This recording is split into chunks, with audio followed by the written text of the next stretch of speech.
बिस्मिल्लाहिर्रहमानिर्रहीम। अस्सलाम वालेकुम दोस्तों, मैं मोहम्मद नदीम अख्तर और आप देख रहे हैं नदीम शाहानवी इलेक्ट्रिकल यूट्यूब चैनल। दोस्तों, आज की इस इंटरेस्टिंग वीडियो में हम आपको बताएंगे कि लकड़ी से कोयला कैसे बनाया जाता है। ठीक है जी दोस्तों, इस मुकम्मल वीडियो में हम आपको मुकम्मल प्रोसेस बताएंगे और चंद एहतियातें भी बताएंगे और चंद मखसूस बातें भी बताएंगे कि इसमें आपने क्या क्या एहतियातें करनी है और कैसे ये कोयला तैयार किया जाता है। हमारे साथ हैं खान साहब, हम इनका थोड़ा सा इंटरव्यू करेंगे छोटा सा और इनसे चंद बातें पूछेंगे कोयला कैसे तैयार किया जाता है। अगर आप भी इंटरेस्ट रखते हैं तो हमारी वीडियो को शुरू से लेकर एंड तक मुकम्मल बात कीजिए ताकि आपको मुकम्मल तौर पर समझ आ सके। चलो चलिए हम वीडियो को शुरू करते हैं। अस्सलाम वालेकुम खान साहब। वालेकुम सलाम। खान साहब, पहले हमारे नाजरीन को ये बताइए कि आपका प्यारा सा नाम क्या है? सफदर खान। जी दोस्तों, हमारे खान साहब का नाम है जी सफदर खान साहब। अच्छा खान साहब, हमें आप ये बताइए कि इस लकड़ी से जो आप कोयला तैयार करते हैं, आप हमें बता सकते हैं इसका मुकम्मल तरीका क्या है? मुकम्मल तरीका? हाँ जी। जैसे कूब बनाते हैं, ये आप जो कूब बनाया हुआ है, ये इसके अंदर सारा ईंट लगा हुआ है। जी जी। अच्छा, ये दोस्तों जैसे कि आप देख रहे हैं हमारे पीछे ये जो मट्टी का जो घर बना हुआ है, ये इसे कूब कहते हैं। ये पहले ये इसके अंदर ईंटें लगाते हैं, ईंटें लगाने के बाद इसे तैयार करते हैं और इसके ऊपर ये मट्टी लगा देते हैं। अच्छा खान साहब, हमें ये बताइए कि इस कूब के अंदर कितना लकड़ी आ जाता है? इस कूब के अंदर? हाँ जी, 150 मन टाइम दरकार होता है। जी दोस्तों, जैसे कि बता रहे हैं आपको, ये 150 मन इसके अंदर लकड़ी आता है। आप हमें बता सकते हैं, हमारे व्यूवर को बता सकते हैं, जो कि हमारे पास ये सामने लकड़ी पड़ी हुई है, इसके अंदर कितना मोटा मोटा लकड़ी आ जाता है? अंदाजा मन 2 मन। छोटा कबाड़ा भी आ जाता है। कबाड़ा भी आ जाता है और मोटा खंगरा शंगरा जड़ माड़ हर शय इस्तेमाल होता है। अच्छा, खंगरा मंगरा, जैसे कि आप खंगरा शंगरा कह रहे हैं, ये इनको ये जो जड़ें पड़ी हैं मोटी मोटी सारी, ये आप देख सकते हैं यहाँ पर ये जड़ें पड़ी हैं काफ़ी मोटी मोटी, ये तमाम की तमाम जड़ें और जितना भी कचरा है वो इसके अंदर आ जाता है। अच्छा, आप हमें ये बता सकते हैं कि इसके अंदर से कितना कोयला निकलता है? कोयला 28 मन कोयला निकलता है। 28 मन कोयला निकलता है जी। अच्छा, जब ये इसके अंदर से आप सारी लकड़ियाँ इसके अंदर लगा लेते हैं, जी, फिर अगला प्रोसेस क्या होता है? अगला काम क्या होता है आपका? अगला काम? हाँ जी, ये हमारे व्यूवर को बताइएगा। ये बंद करेंगे, इसको गारा लगा दे।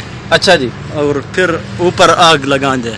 ये आग ऊपर लगाते हैं? जी। अच्छा, जैसे कि आपने इसको बंद कर लिया, जी, बंद करने के बाद आग किस वक्त लगाएगा? सवेरे वक्त, सुबह सुबह को आग लगाएगा। जी। हमारे नाजरीन को ये बताइए कि सुबह आग लगाने का मकसद क्या है? आप इस वक्त क्यों नहीं लगाएगा? सुबह का वक्त बरकत का वक्त होता है। अच्छा जी, इसलिए सुबह का आग लगाते हैं। अच्छा जी। जी। और ये हमें ये बताइए कि आग लगाने के बाद इसके अंदर कितने दिन में ये कोयला तैयार हो जाता है? ये 7 दिन कोयला तैयार हो जाता है। 7 दिन में मुकम्मल कोयला तैयार हो जाता है। जी। उसके बाद आप क्या करता है? उसके बाद अगर बंद हो जाए ना, हाँ जी, तो फिर ऊपर गारा पानी शानी ऊपर सटना है। इसके ऊपर ठंडा पानी आप डालते हैं? जी जी, फिर ठंडा अच्छा हो जाता है। जी जी। फिर निकालते हैं, फिर ये कोयला बाहर निकाल लेते हैं? जी जी। अच्छा, हमारे नाजरीन को ये भी बताइए कि बखर के इलाके में यहाँ पर जो आप कोयला तैयार कर रहे हैं, जी, 1 किलो का कोयला कितने का सेल होता है यहाँ पर? 1 किलो? हाँ जी, 50 रुपए। 50 रुपए का 1 किलो यहाँ पर कोयला सेल होता है। अच्छा, हमें कुछ एहतियाती तदाबीर बताएंगे कि क्या आपने यहाँ पर जब ये भट्टी में ये लकड़ी लगाते हैं, क्या एहतियात करनी होती है? इसका बस हवा के एहतियात करना है। हवा जब इसको लग जाता है ना जी, तो फिर ये खराब हो जाता है। अच्छा, यानी कि इसके अंदर से हवा क्रॉस नहीं होनी चाहिए, हल्का हल्का सा ऑक्सीजन मिलना चाहिए कि नहीं मिलना चाहिए? थोड़ा मिलना चाहिए। अच्छा, थोड़ा थोड़ा ऑक्सीजन मिलना चाहिए। ज्यादा हवा मिलेगा तो ये यानी कि लकड़ी यहाँ पर खराब हो जाएगा। अच्छा, ये जो कोयला है यहाँ सर ज्यादातर लोग कौन लेकर जाता है आपसे यहाँ से? यहाँ से लोग लोकल ले जाते हैं। अच्छा, लोकल भी यहाँ से लेके जाते हैं और दूसरे शहरों में भी आपका कोयला जाता है? जी। जी दोस्तों, आपने यहाँ पर देखा है कि कोयला कैसे तैयार किया जाता है और खान साहब से हमने मुफीद मालूमात भी आपके सामने ले ली है और कुछ इन्फॉर्मेटिव बातें भी पूछ ली हैं कि कोयला यहाँ से कैसे बनाया जाता है। और इसके बाद हम आपको दिखाएंगे कि कोयला बनाने का मुकम्मल प्रोसेस और यहाँ पर धुआं कैसे लगाया जाता है। इस वक्त इन्होंने यहाँ पर लकड़ी तो लगा लिया मगर इसके अंदर आग नहीं लगाएंगे। इनका कहने का मतलब यह है कि सुबह सुबह जो टाइम होता है वो बरकत का टाइम होता है और सुबह सुबह के वक्त हम इसको यहाँ पर आग लगाएंगे, जिनके हल्का सा आग लगाने के बाद इसके अंदर से धुआं निकलना शुरू हो जाता है। फिर उसके बाद 7 दिन के अंदर ये मुकम्मल कोयला तैयार हो जाता है। उसके बाद ये मार्केट में सेल करने के लिए तैयार हो जाता है। जी दोस्तों, उम्मीद करता हूँ आपको इस مکمل ویڈیو کی مکمل طور پر سمجھ آ گئی ہوگی کہ کوئلہ کیسے تیار کیا جاتا ہے. آپ دیکھیے اس ویڈیو میں کہ مکمل طور پر کوئلہ کیسے تیار کیا جاتا ہے.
جی دوستو، جیسا کہ آپ نے دیکھا یہاں پر مکمل پروسیس دیکھ لیا ہے کہ کوئلہ کیسے بنایا جاتا ہے اور اس کا مکمل طور پر پروسیس کیا ہوتا ہے، اور آپ نے دیکھ بھی لیا ہوگا کہ کوئلہ بناتے وقت کن کن چیزوں کی ضرورت پڑتی ہے اور کیسے اس کے اندر لکڑی کا استعمال کیا جاتا ہے اور کیسے لکڑی کو بھرا جاتا ہے اور کن کن احتیاطی تدابیر کی ضرورت ہوتی ہے. آپ نے دیکھا اس ویڈیو کے اندر مکمل طور پر. اگر آپ کو ہماری ویڈیو اچھی لگی ہے تو آپ ہماری ویڈیو کو لائک کیجئے گا، آپ ہماری ویڈیو کو شیئر کیجئے گا، آپ ہماری ویڈیو کو کمنٹ کر کے لازمی بتائیے کہ آپ کو ہماری ویڈیو کیسی لگی ہے. ملتا ہے نیکسٹ ویڈیو میں. اپنا بہت سارا خیال رکھیے گا اور ان دوستوں کا بھی بہت سارا خیال رکھیے گا جو آپ کا خیال رکھتے ہیں. تب تک کے لیے اللہ حافظ.